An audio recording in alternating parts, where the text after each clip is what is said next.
Sneaking up behind me here, Ben, is our guest for today.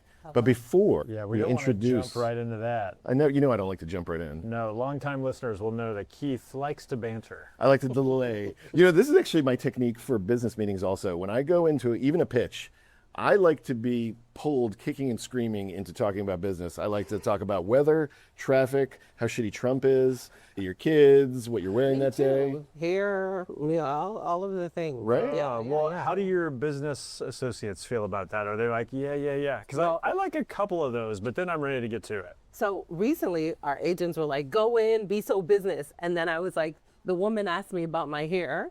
I got a haircut. Okay. And I was saying, oh, yes. And then my colleague jumped right in.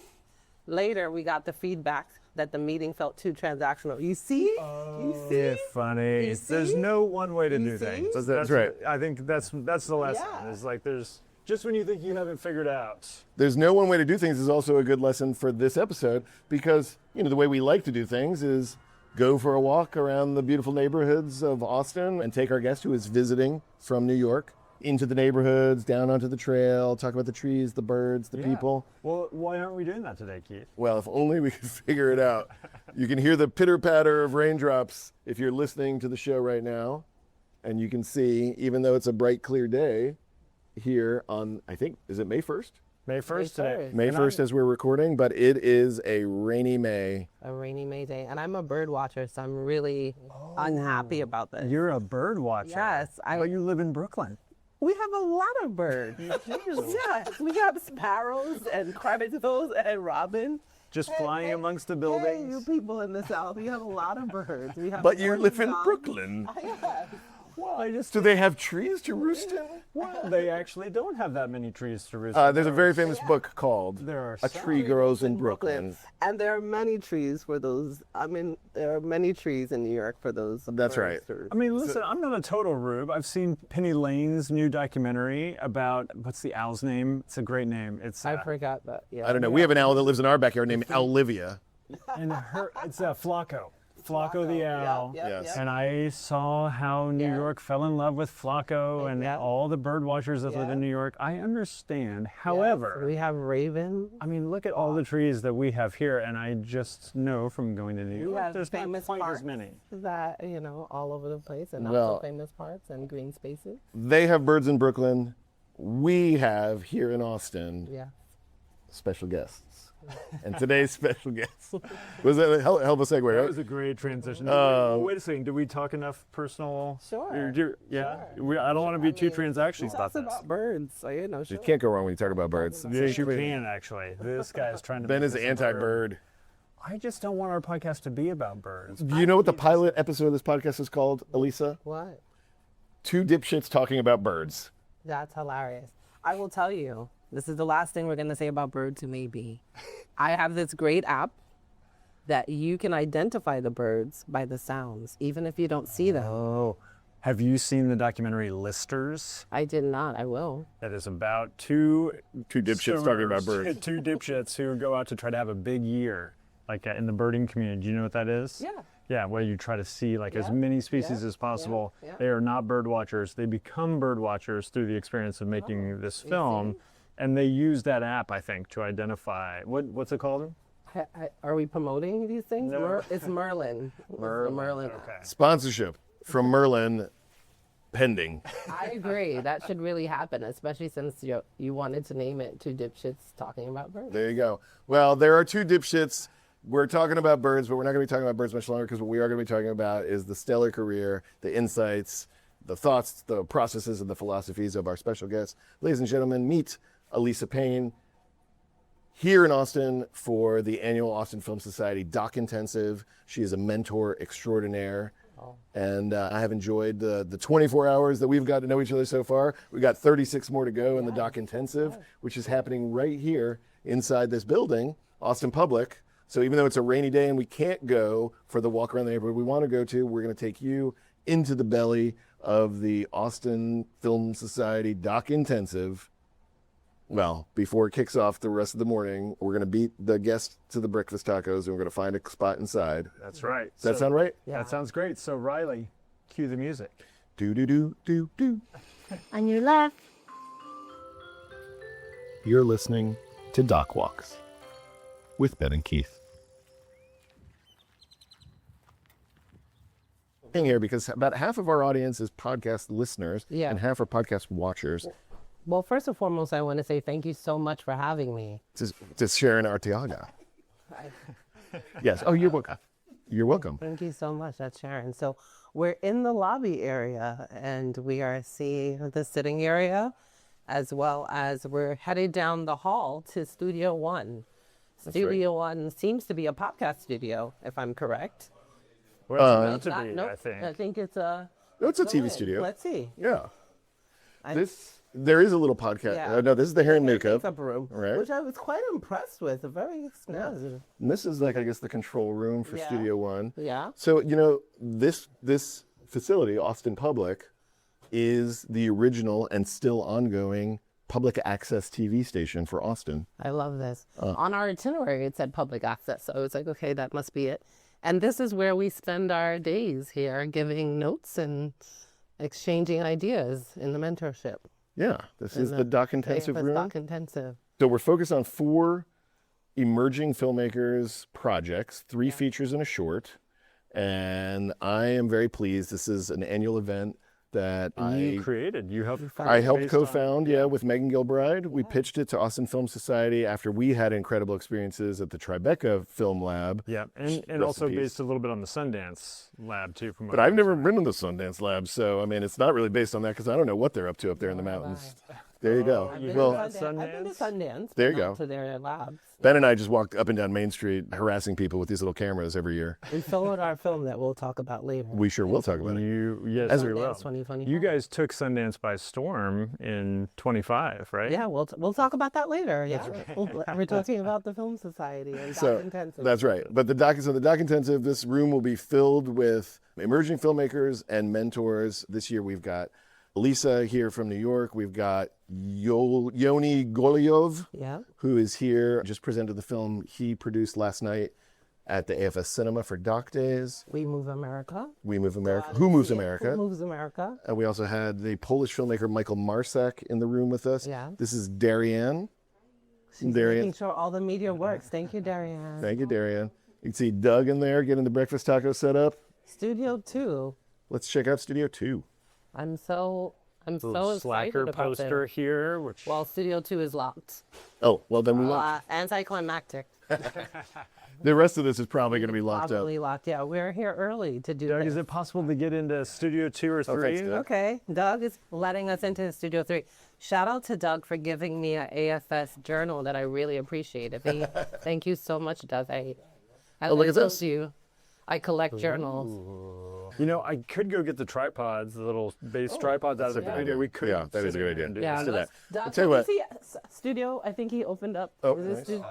Okay. Tell you what, why don't you grab that? Elisa and I'll just take them little ganders. This is you filming me. That's right. It's very meta. Yeah, it's very meta. And now there's we're layers. to Studio 2. The other most famous lore of this place is this studio is where Alex Jones got his whole start. Yeah. Like the Alex Jones, conspiracy theorist and massive provocateur. Yes. That was here in Studio 2. But you can smell. I feel like I could smell like Axe body spray and supplements. And rage. And supplements. Yeah. Anger. Well, what's great for me is the studio that we do the intensive in that we already walked in Studio 1. Yeah. For my last film, Dear Mr. Brody, we used that studio for our formal interviews, and it was awesome because my house is about 8 blocks from here. Oh, wow. And we had been chasing interviews around the country, and we were bringing a backdrop to all different studios, and just found there's a lot of black box studios around the country. And then we realized we have a great and very inexpensive one in our own backyard, and it was cheaper to fly the people to us than to fly our crew to them. Yeah. So I was jumping because this reminds me of my film Stamp from the Beginning. Yeah. Roger Ross Williams. Roger Ross Williams directed, I produced it, along with David Teague. Roger had seen The Mandalorian, and he's like, Alisa, I want to do that. We're going to make it immersive. We're going to do all the things. I'm like, Roger, The Mandalorian is like $50 million for that curved LED wall, right? So we're going to figure it out. So My line producer, Butch Robinson, that I just talked about, who tells me to remember the camera, and I always forget it, says, okay, we're going to get a place. We found this studio in Hoboken. I forget the name. We paint the walls green. We're doing all this stuff. We're going to do all these backgrounds. We're filming. It's green screen. We're paying all the fees. We have to keep it green. They want someone else to come in. No, we're going to pay the penalty so the people can't come in. This is during COVID. So it's 2021. We filmed, and the people at Netflix call me. They say, Alisa, I think you need to shut down production because a lot of our productions are getting COVID. Like, it's just running rampant. I'm like, we're getting all these fees because if I do that, one, I'm not going to get the money back. I have the studio on hold. We've been painting the wall. We painted the wall. These other people will have to paint it back white and paint it back. I'm going through this whole thing. So finally, I decided, Alisa, what are you fighting it for? Just let it go. 2 days later, there is a snowstorm. And the grid, like this, except for much bigger, the lighting grid, the snow caves the whole ceiling in. Wow. And right where we're sitting, like normally where the director's chair is and I'm there on the back row, completely damaged. Wow. Right. And they tried not to let me out of that contract, but no way. No way. And so then we had to move to a place in Brooklyn that was so much money. And every night we had to repaint it white, the next day painted green. And let me tell you, the final of this, do you know what the background ended up being for those interviews? White. Black. A black background that Butch created. We did none of what we said we were going to do. So I guess it wasn't the Mandalorian. Super producer, Alisa Payne, walking us through her process. And so, that might be the name of your episode. It wasn't the Mandalorian. it wasn't the Mandalorian. It wasn't the Mandalorian. If you're not already aware of Alisa's incredible IMDb rundown, her filmography, her stats, you probably know her best from last year's super success, Oscar nominated, The Perfect Neighbor. That film premiered at Sundance in 2025. That was when Ben and I were at Sundance for the first time with the podcast. It was almost our first episode. Oh, really? And That's right. I wish I people knew were all talking that. about, I know. And then You this guys were year, all the rage. and then this year at Sundance, we were there right when you all were nominated, and we bumped into Geeta and another male producer. I can't remember his name. Sam Bisbee? Yes. Okay, yeah. And we were with Julie Goldman and Chris Clements, so we bumped into them at the Marriott while we were filming. I wonder if there was a whole gaggle of people standing there. I wonder if you were one of them. The Perfect Neighbor team is Geeta Gandbhir, my director. Yeah. Sam Bisbee is one of our producers and partners from Park Pictures. Nakan Kwantu is Geeta's partner in life, her husband, as well as our producer, and myself. And the story started because Nakan, her husband, it was her cousin, Nakan's cousin's best friend who was the victim. And so we knew about that about a day after, the next day after it happened. And we always say that we wish that we didn't have to tell that story, but we are, sublimely pleased about how it was received. And we hope that we hear all the time that it stays with people. And so we hope that then they go out and make change. And I think we're in a moment now where everybody wants to know what to do. Right. Right? Like we're in that moment. And so it's time to lobby against policies that are hurting people. And the policy at the heart of The Perfect Neighbor is stand your ground, which of course became famous, at least to me, with the Trayvon Martin. Yeah.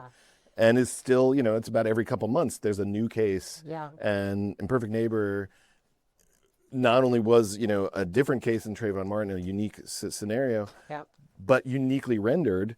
Yeah. Because as somebody who loves people who push the form, as somebody who loves talking about innovation and documentary, yes.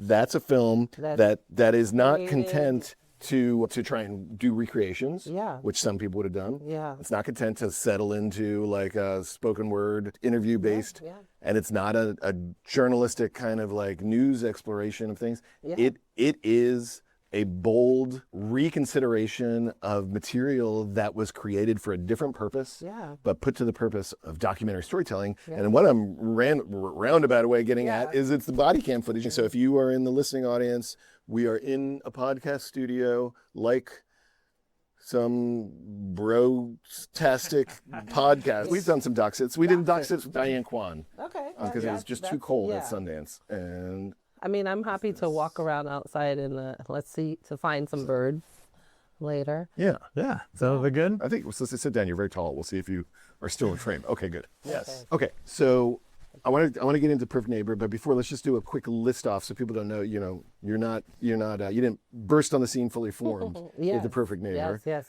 Before the Perfect Neighbor, you already mentioned Stamped. Yeah, Sam from the beginning. With Roger Ross Williams. Yeah, it took me 20 years to be an overnight success. I actually started, I went to school for biochemistry, and I was a biochemistry out of college. About 6 months after college, I was just so disenchanted. I was the only woman, the only Black person, the only young person, the only person that wasn't married. The men in the lab would come to me and say, why did my wife do something? And I'm like, sir, I don't know. I'm hardly a woman. Find someone with kids and actual, a husband, or at least a steady boyfriend, and then come, ask me that. And I saw Queen Latifah on a talk show after Saturday Night Live. What year was this around? This was 1998. Okay. Year I graduated college. Yeah. She was saying that she was going to do this show, or 99, she was going to do this show. By the time I got there, it was 99. But she was going to do this show that was going to take from the rich and give to the poor. It was going to be for young people. She wanted to change the lives of young people. And I was like, that's what I need to be doing. I'm going to change the world with the Queen. And I wake up the next morning early. I tell my parents, this is what I'm going to do.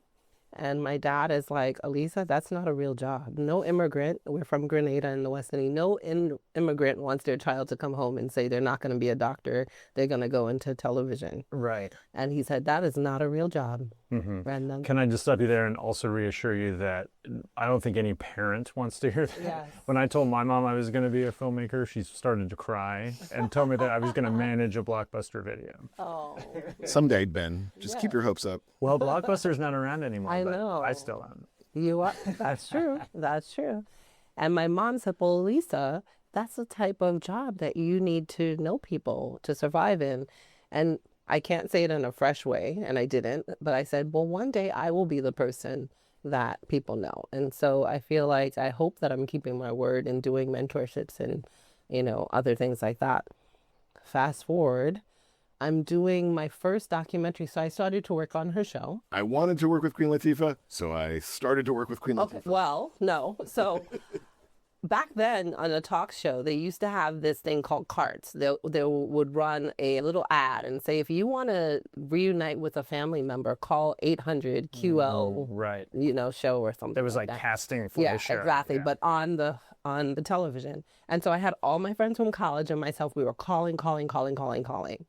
And while I was doing that, I was going to my university, standing on the corner, going to the corners on New York, trying to change the time of her show with a petition. Because I'm like, if she is trying to have a show for young people, why is her show on at 9 a.m. in the morning when children are in school? Right. So, again, naive. So finally, one day I call, someone answers, do you need to reunite with a family member? I'm like, no, I know my family. I just want to work for the Queen. They're like, okay, wait, hold on. Who's this? Some intern answering the call. Hold on. Someone comes back. I say, hi, I graduated college. They say, come in for an interview. I come in. I'm dressed like a scientist. I have on my little suit. I also have stacks of paper. I think I had 500 petitions. There's a huge stack like this. I come in and I will never forget Chris Mealy, who is the production manager at the time. He went on to do Ellen, etc. I think he was just constantly laughing at me because he's like, this girl. I was just so idealistic. I'm going to change the world with the Queen. I have these 500 petitions that I'm acting like it's going to do something. He told me later he threw those petitions away in the trash. But he waited till I knew. I remember going to my dad. So they hire me. I become I'm now on the phones doing carts, right? Answering other people's calls. I go to my dad one day and I say, Dad, it is the strangest thing. They're all wearing black all day long. And he says, you keep wearing your colors. small note for our listening audience. Ben is wearing a green sweatshirt. Yes. Keith is wearing a black t-shirt. Alisa is wearing a black. What did she wear yesterday? A black. Yeah, black on black. Today I have on gray pants. That's just being a stylish New Yorker, I think. I But think but the reason to wear all black in Yes. production is so that you blend in. And you Exactly. don't. Yes. And also, it's slimming, and some of us need that. I I don't think that's why they do it. But, there for- but yeah, no, we're so you can fading feel in the background. confident while you're on. That's exactly right. That's exactly. And also because I spill things all over myself constantly. Because you wear black on set, do you have like, is your closet just full of black? Yes. Yeah.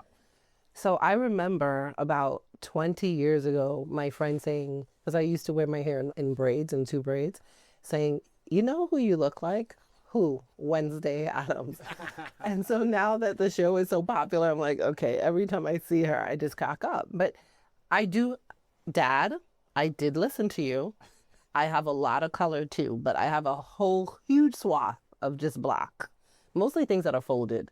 And then like my blazers and stuff are green and other colors. Oh, that's Yeah. good. Little accents. Yeah, I try. I was like, should I bring, even here, should I bring the green blazer or the tan blazer? Alas, the tan one. The tan one? Yeah. Tan's having a real moment right now. This world has gone very beige, and it's like young people. Tan. Well, there you go. I like that you're thinking that I'm some sort of paragon of style.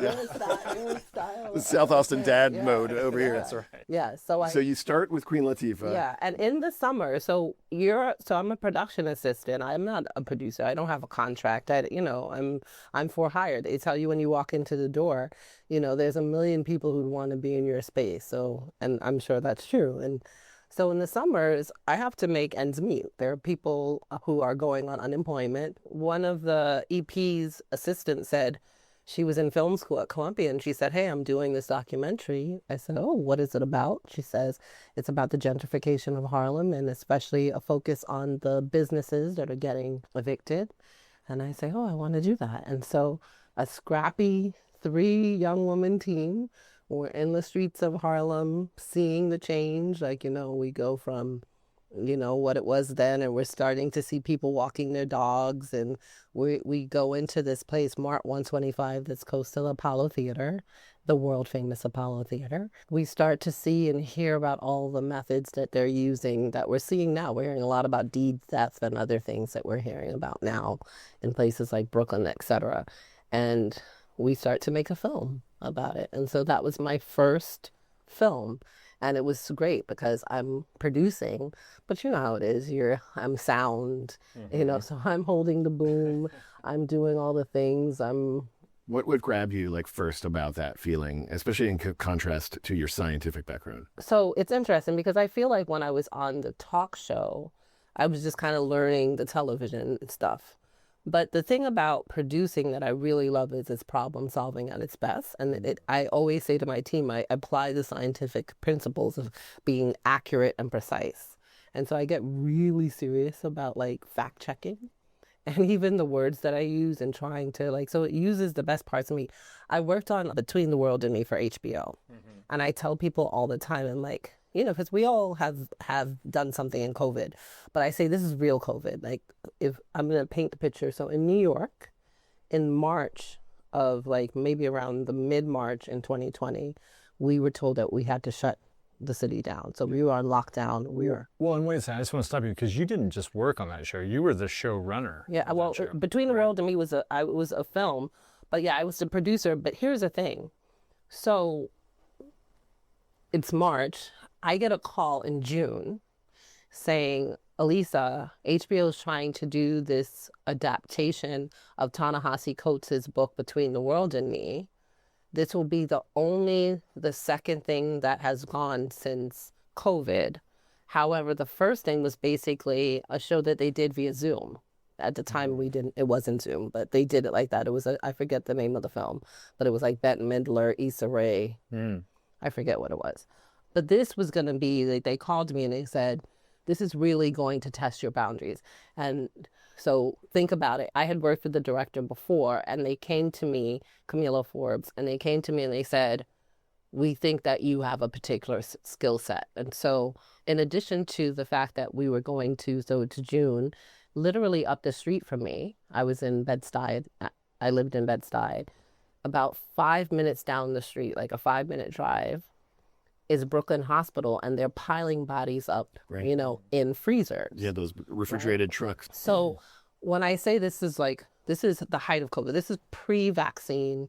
We weren't even talking about a vaccine. This is when we were just starting to figure out what PPE should really be if you're going to be out. Right? This is like wiping down your mail and not going to the grocery store. Exactly. This is toilet paper shortage, all of it. And they say, and in addition to this, because I'm like, yes, I'm a New Yorker. I could, listen, and we can make it here. I could do this. And then they say, but also know that the director wants this to be on HBO to affect the election. So the clock is ticking. Yeah. And I'm like, this is the election with Biden and Trump. And they're like, so it has to be on air in November, at least, or maybe the end of October. And this is June? Yeah. Wow. And I'm the first person they're calling to hire. Oh, geez. So there's no other person. There was a writer who was adapting the book, David Teague, who was also a really great producer and editor and director. He's about to have a great project coming out. I say, okay. I talked to my husband. I said okay before, and they're like, okay, let's talk on, this is Friday. I was actually, this is the crazy part, I think Juniors had just opened up. And they were doing like delivery, and I was like, oh, my kids need a little treat. So I was going to get a cheesecake. And I would dot the call right there when I'm like in my mask and everything, double masked up. And I am happy to say that 16 weeks and 2 days later from the day I started, which was the following Monday, it was on the air, and so beautiful. And this was a project that, you know, it's scripted, but it has social justice implications. So they didn't know, HBO didn't know how to categorize it. I don't think that we really knew how to categorize it. We did it with both the scripted people and the doc department, and the doc people were, I guess, this type of thing fell in their purview, kind of scrappy figuring it out. When I was in high school, I went to a school called Brooklyn Technical High School, right? One of the specialized high schools. I think it has it's biggest by number of students or something like that, right? It takes up a city block. And when I was back then at Brooklyn Tech, when you're in 10th grade, when you're a sophomore, you have to take technical drawing. And people in New York would always know Brooklyn Tech kids because you'd have this huge T-square back then sticking out of your bag. They no longer use the T-square. And I was just like, I don't even want to do architecture or engineering. My Brooklyn Tech technical drawing came into use on Between the World and Me. I would have to do floor plans for HBO. And I would literally do to scale floor plans using not a T-square, but a regular ruler, and showing egress pass and everything else.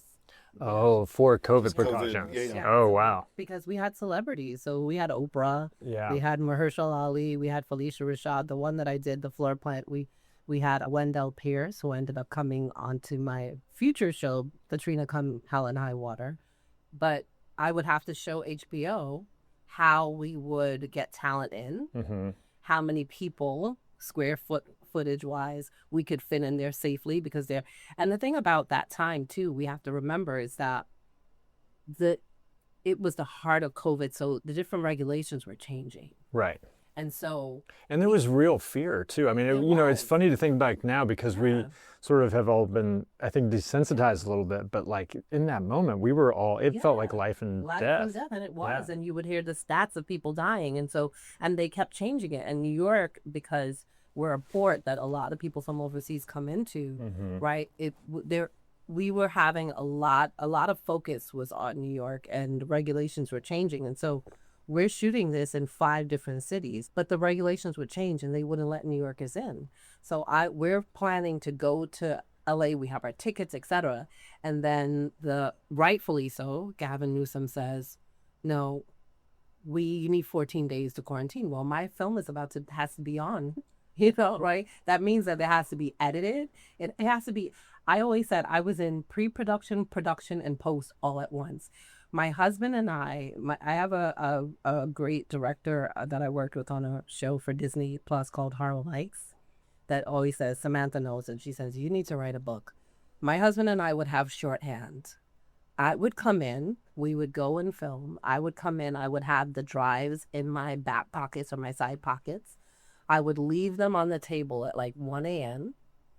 My husband would get up at 5 a.m. I'm sleeping till 6 a.m. He would take it to the AE's house, drop it in the mailbox with some PPE to clean it off. And then he would bring back, she would leave. Yesterday's drains. Yeah, there. He would bring it back. I will take it, put it in my pocket, and head to work at 7 a.m. And we did that. But it was the happiest time for me. That was the film that made me cross over from doing scrappy dock work, smaller projects, to becoming the overnight success, right? It was like I had worked with Camila on other things. I worked with Geeta on smaller things, Joe and Michelle on their... The conversation, yeah. Like, reboot of that. All these smaller jobs that I would do, but that was the one that catapulted me. Roger Ross Williams was the EP on that, and he saw how I was able to handle it.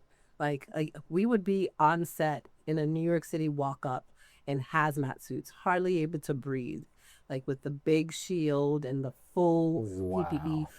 There's a story about me on the set where, you know, we couldn't have security. We have this really great DP who does a lot of scripted, Christine Eng, and so she had to have all of her things. Like she just, and because again, it was scripted, she really wanted all of her things. And so we had these huge trucks. We went to this walk up. HBO was like, listen, Alisa, you guys have to rotate out. We need that because I did the floor plan, the square footage. Wow.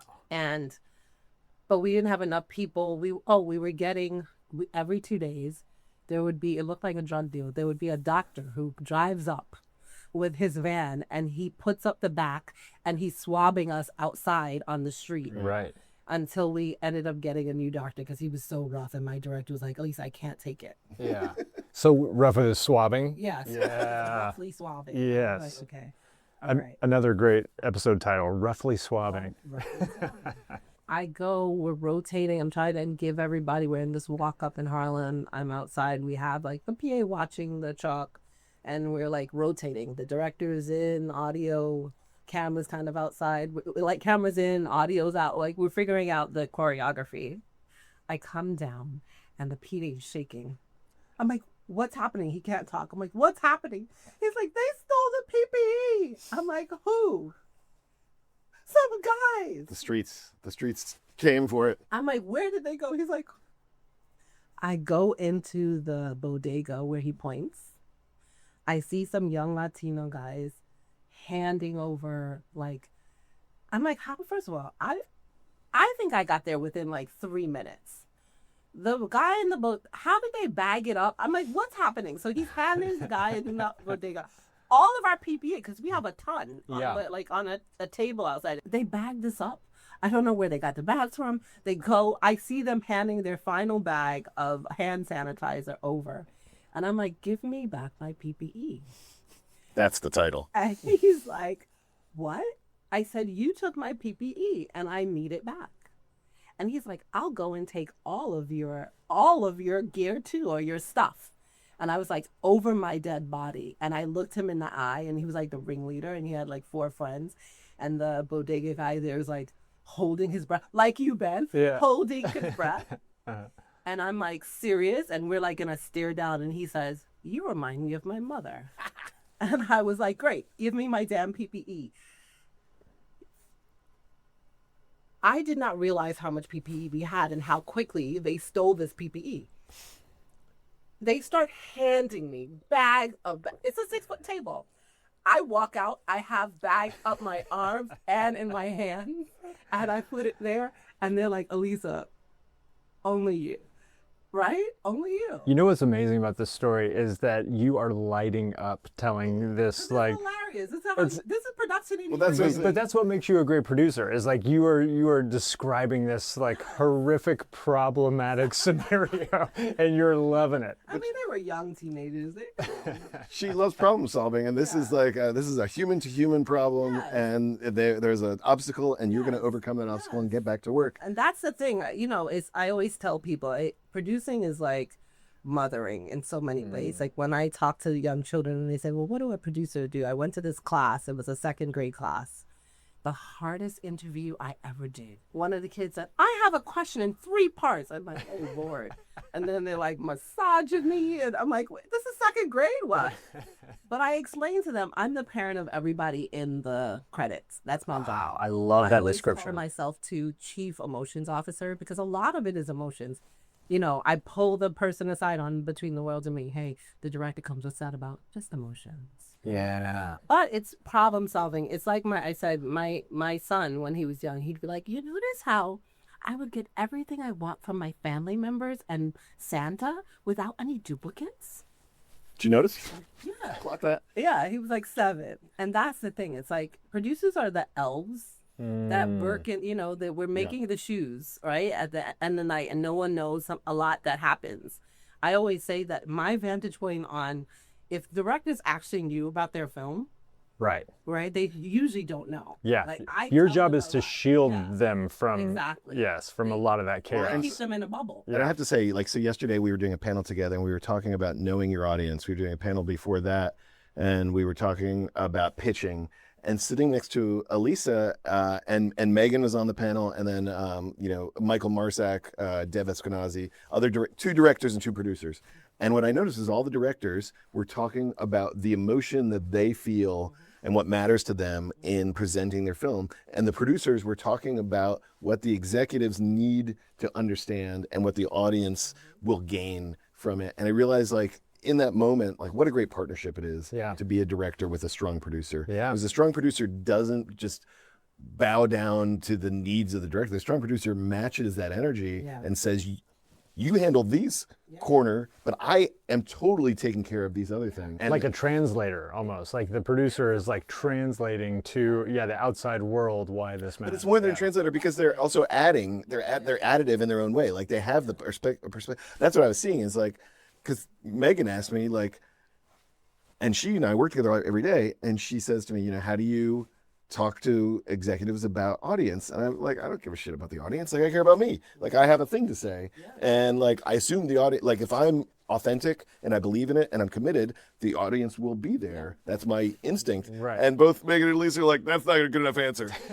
I smiled at her, and she said that. You know, the director-producer partnership, done well, allows for both people to be creative. Yeah. But it also, I always say I'm a director's producer, so I like to create a bubble so you can go and do this thing. Ultimately, it's the producer's job to deliver it.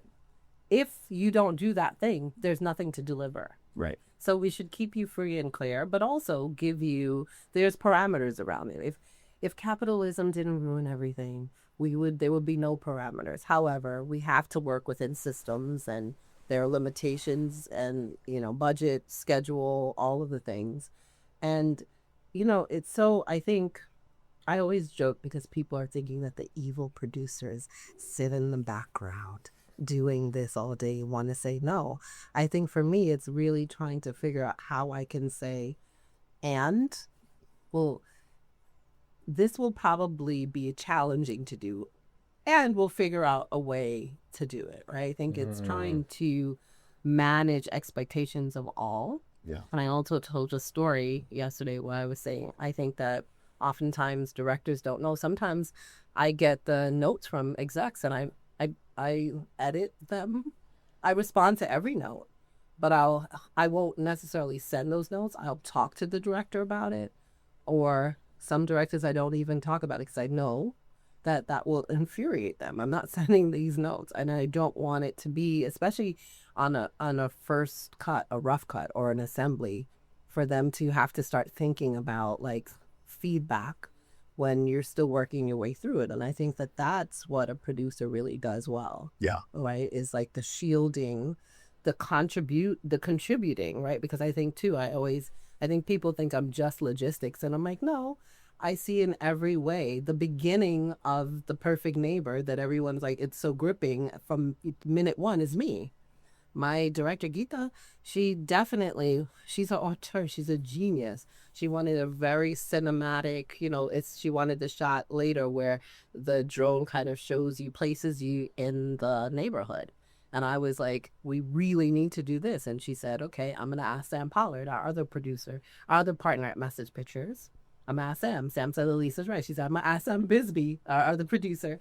And then everybody, and she's like, okay, that's a good director. You're not going to maybe just take my word for it. Yeah. At first my feelings are hurt. I'm like, okay, why don't you just trust me?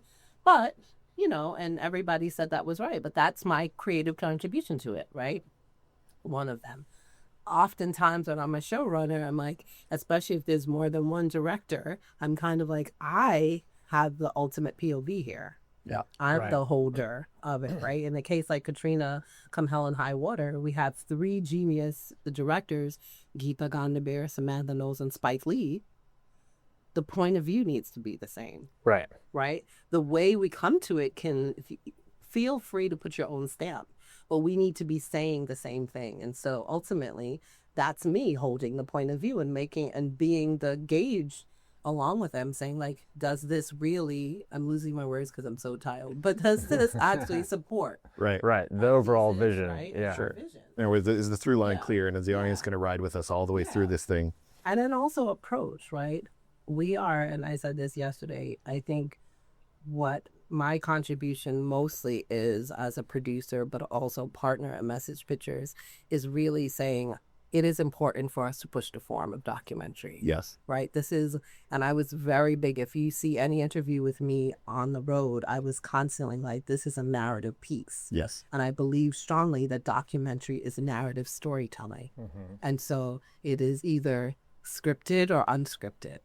And I think that that's my real contribution in a way, I hope, that people will see that I'm really trying to push the form forward in all of my work. If you look at Between the World and you stamp from the beginning, The Perfect Neighbor, KATRINA, Come Hell and High Water, it's really trying to do this immersive, innovative work. Yeah. It's a creative nonfiction. Yeah.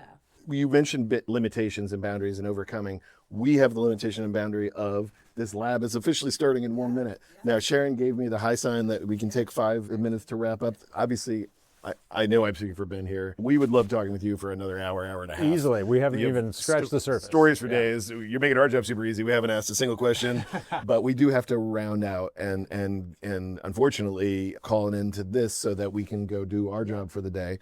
But before we round out, what is kind of like the driving, you just said like, I called it creative nonfiction. You said pushing the form, pushing the boundaries, and also your and our shared opinion that narrative filmmaking doesn't mean scripted. Yeah. It means story with a beginning, middle, and end, story that's propulsive and drives you through with character. Is there a philosophy that kind of drives you beyond that, or is that? Yeah, I mean, I think it goes back to what I said to my parents, right? I think ultimately, first and foremost, I want to give people a seat at the table, right? It's never lost on me that I'm usually the only Black person in the room, right? And so trying to make opportunity for other people so that is not the case. And I'm happy to see this year in the Oscars, there was 70 women out of 200, and I forget the number, 41. There was 70 women, which was a big spike of nominees, right? So I think my philosophy is really I want to make film more equitable. We all have stories to tell and we're all worthwhile. Those stories are all worthwhile. And then what we do, and I said this yesterday in our lab, at a time when history is being erased, at a time when journalism is no longer unbiased or can be trusted to tell the truth, it is documentarians' job to retell and correct the historical record. We'll be doing documentary for a long time. When we look back on this time, we probably will not be using a lot of news archival as fact. We'll probably be using it to show the fiction. But our work that we are doing around that will be the factual record, counterbalance. Right? Yeah. And so it's like what we say, we are restoring the historical record. And so I think my philosophy is trying to democratize it, but also to keep the truth in storytelling. And so I hope that I'll be doing that and to push the form forward. Because the other thing is, we're competing with people who have computers in their pockets. Now we're wearing computers on our eyes with meta glasses. And so we want to make sure that we have our projects are being seen. Again, the director doesn't really care much. Alas, as a producer, I want to make sure that what we do gets seen. It is so important and gets seen. Let's start walking this way. I know we have a lightning round that we usually do at the end of our episode. We're walking lightning round. We're walking lightning Yes, round. let's Here we do go. it. All right. What was the gateway drug documentary that you saw that made you want to make documentaries? Besides Queen Latifah. The gateway drug. I really loved, and this was a full circle moment for me when the levees broke. My sister was a Tulane law student at the time. Mm-hmm. She was the first class to graduate after Hurricane Katrina, so I was both in it and outside of it. And so when the levees broke, showed me that you could go on right away. You can get in there and retell this news. It's colleagues, victims, looters, and thieves and thugs. And Welcome to Doc Box. immediately revise the historical record. And it's full circle because I later worked with Spike Lee on Katrina Come Hell and High Water. And Sam Pollard. And Sam Pollard and Geeta Gandbhir, who all worked on the original. And I was also able to, Soledad O'Brien came and said, people were making up news. Wow. It's on Netflix now. You can watch it. And then the other part of it is I did a film that quickly, in Between the World and Me, got on the ground and told the story of 2020 pandemic and George Floyd. Amazing. All right, last question, and then we're going to walk in and just say hi to the group. Great. What advice do you have for emerging filmmakers? I feel like this whole episode is chock full of like grabbable bites and so many title options for us. But what advice, in a nutshell, do you have? Be yourself. Take your gifts. You know, when people, I didn't go to film school, as I said. And so I had to learn. But people always said, Alisa, you were always a producer. I was producing our lives for my younger siblings. I constantly use everything. Of the second daughter. I'm the second oldest child in a 4-child family, and I'm the first daughter.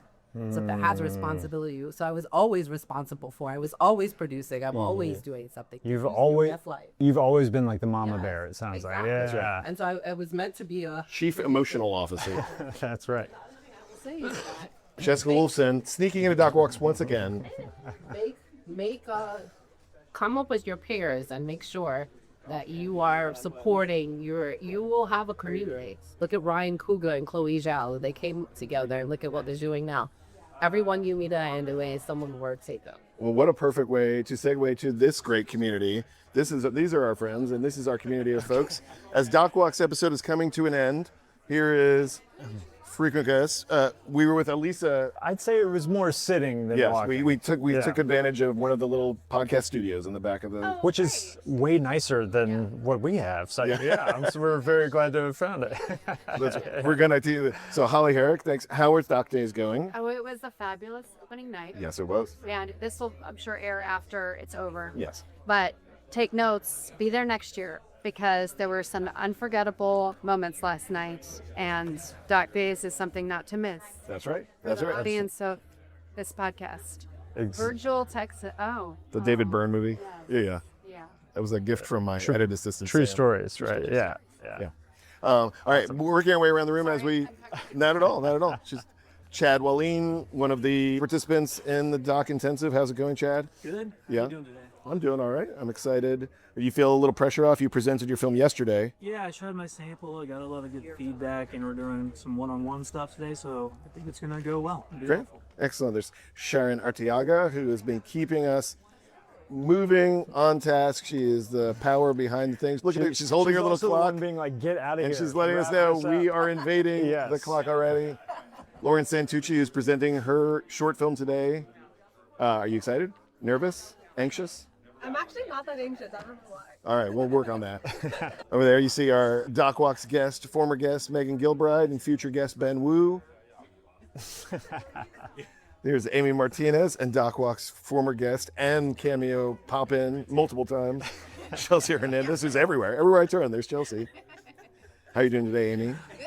Yeah, you still feeling good about yesterday? I'm feeling great about yesterday, honestly. These two have a film that they are working on, currently entitled School of Hope, but I'd love to talk more about that title. Yes. All right, well, we're day 2 into a 3-day process. And over here, Kenya Gillespie, who is former UT MFA student and freelance filmmaker here in Austin, presenting his feature film. Is this a documentary feature debut? Mm-hmm. Yeah. Yeah. So I'm very excited. Great. Well, the Doc Intensive is one of my favorite events the whole year. You can see it's got this nice big sign. We're going to be shooting an episode here tomorrow. I'm going to be interviewing Barlow Jacobs, and obviously, like everything that we do in this community, it is based on and inspired by the Austin Film Society. We're going to wrap it up here, Ben. Yes, we are. As usual, we drag out the endings way too long. Oh, is that what we do? Yeah, that's what that's what just happened. So I think everybody's looking at us to say cut. They're waiting for that. Thank you, Alisa. Thank you. And this is Yoni Golyev. We didn't get a chance to spend time together. We'll walk together some other time. We're going to figure it out in New York, maybe. Okay. All right. Awesome. And with that, thank you, Ben. Thank you, Keith. Let's cut. Doc Intensive.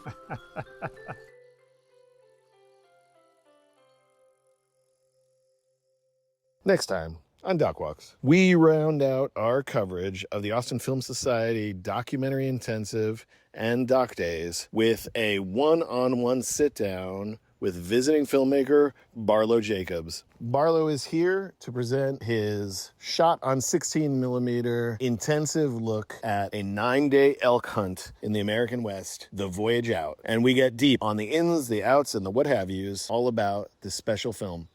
So please come back next week. Ben's got the week off. I'm giving my feet a rest, and Barlow and I are grabbing a couple chairs and talking to the fellows at the AFS Doc Intensive all about The Voyage Out.